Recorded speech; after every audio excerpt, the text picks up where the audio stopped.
Hey Pisces, this is your look at the astrology of April 2021. My name is Katie Sweetman, and this is Empowering Astrology. You can follow me online at Empowering Astrology for more daily and monthly updates. So let's look at April. This month, Pisces, it's Aries season. So for you, Aries is what's called your second sign. It's the sign that comes right after you.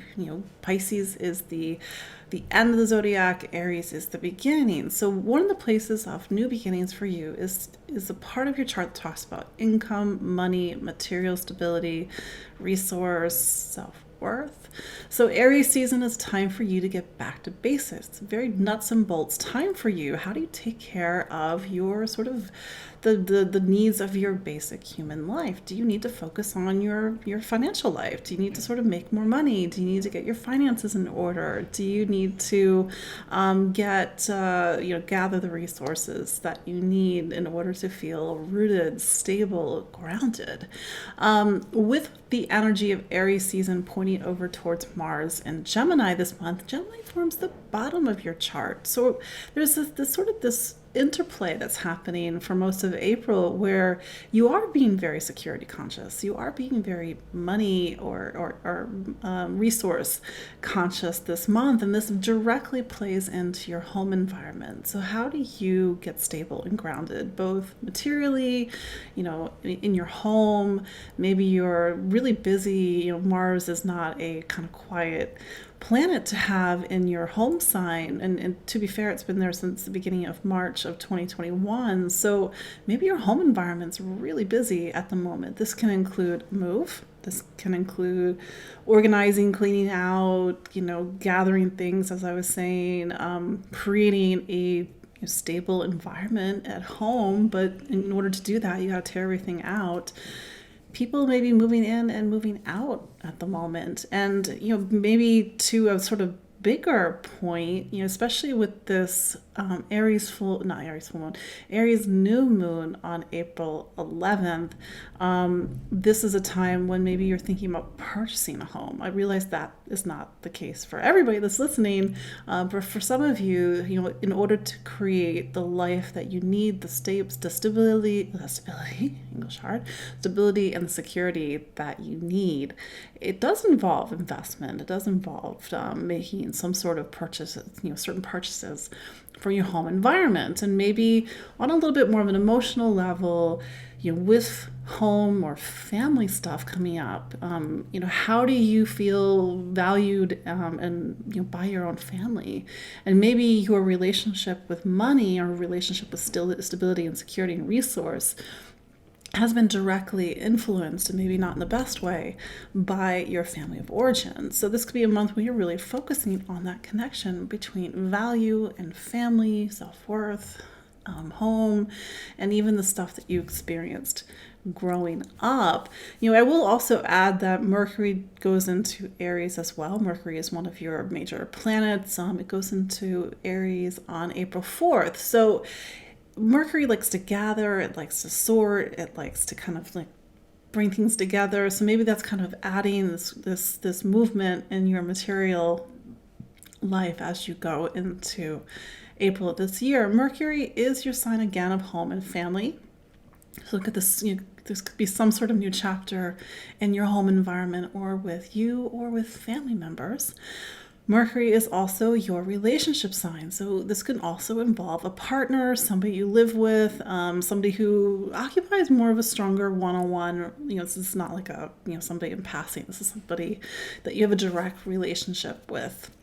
But like I said, there's an Aries new moon on April 11th. It gives you that refresh, that restart for this season. But then we go into April 14th. Venus goes into Taurus, and it starts this sort of slipping into Taurus season. What are called the personal planets start to go into Taurus. And for you, Taurus is your third sign of the zodiac. And that's the part of the chart that talks about voice, communication, writing, reading, seeking, exploring, movement, curiosity. It's a little bit of a busy place for you, even though it's Taurus, even though Taurus just by its nature is not like a super fast pace energy. It's a little bit slower. So there is a little bit of a tempo shift as you go from the first half of April into the second half of April. Maybe things are fast, then they start to slow down. Venus will be joined by the Sun and Mercury in Taurus on April 19th. But here's the thing that we have to sort of highlight, because there's a bigger story that's being activated once this happens. As of a few years ago, Uranus is also in Taurus. This is something that doesn't happen very often. In fact, the last time Uranus was in Taurus was the 1930s and 40s. So again, it doesn't happen very often. So for you, Pisces, you are in a 7-year chapter until 2025, 2026, where you have to get in touch with your voice. Maybe there's a better way to put that. Let me rephrase this. Uranus is a planet that gets us out of our way by any means possible, even if it means turning our lives upside down, even if it means turning us upside down, because Uranus is trying to tell you, no, this is not who you truly are. You're actually this, and you've been this the whole time. This story in particular is focused on voice and communication, speaking, being heard, people really knowing the value of your voice, and maybe even you knowing the value of what you have to say. And Uranus is like, oh, you think you're quiet? You're actually not quiet. That's just a story that somebody told you when you were a child, or maybe that's something that you believed from a long ago, or whatever. Or maybe this is a time when your intuition is awakening, or your ability to speak, your ability to communicate, your ability to think is totally like little light bulbs are going off. Uranus is the planet of awakenings.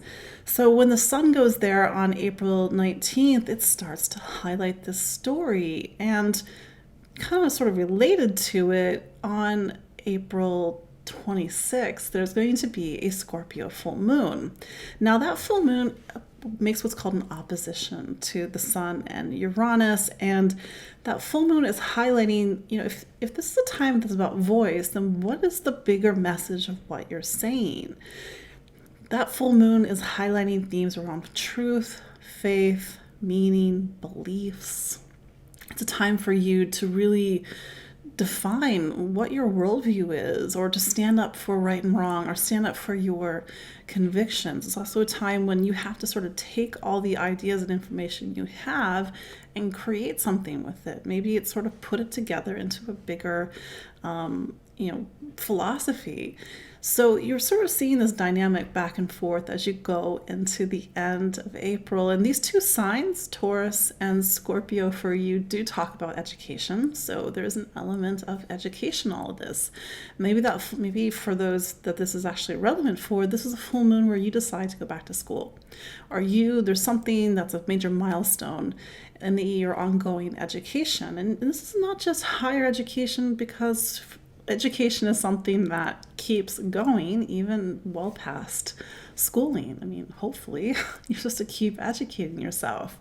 And these two signs also are about travel. I know travel is a little, kind of interesting at the moment, but maybe in some way that's relevant to you. This full moon is really highlighting something about travel, seeking, exploring, needing to see the world.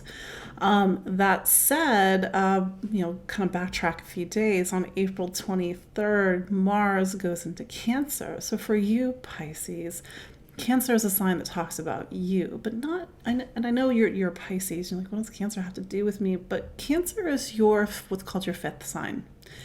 The fifth sign in a zodiac, of anybody's zodiac, talks about us, but not us on a rudimentary personality level. It's like that kind of deeper, bigger question: who are we? What is it that brings life to us? What passion? How do we express our creativity? How do we express our personality, our identity, our individuality? And it's in the fifth sign for you, that's Cancer, that you really have to get back in touch with the things that light you up.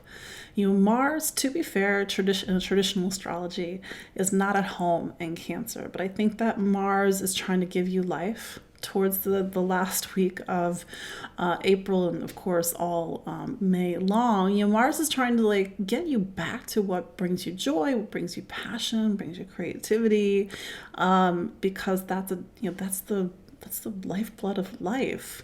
You know, without joy, without passion, without creativity, nothing flows. So this is a time to really get back to you, get back to the things that light you up. It's also a time that's about romance, children, and maybe even pregnancy for those that is relevant to, because Mars is also trying to make things happen in the pregnancy department. So that said, that is your look at the astrology of April 2021. My name is Katie Sweetman. I'm with Empowering Astrology. You can follow me online at empoweringastrology.com, book a consultation. And you can also follow me on Instagram, Facebook, even on Twitter, or you can subscribe to this YouTube channel. So I look forward to connecting with you all next month. Until then, take care. Bye.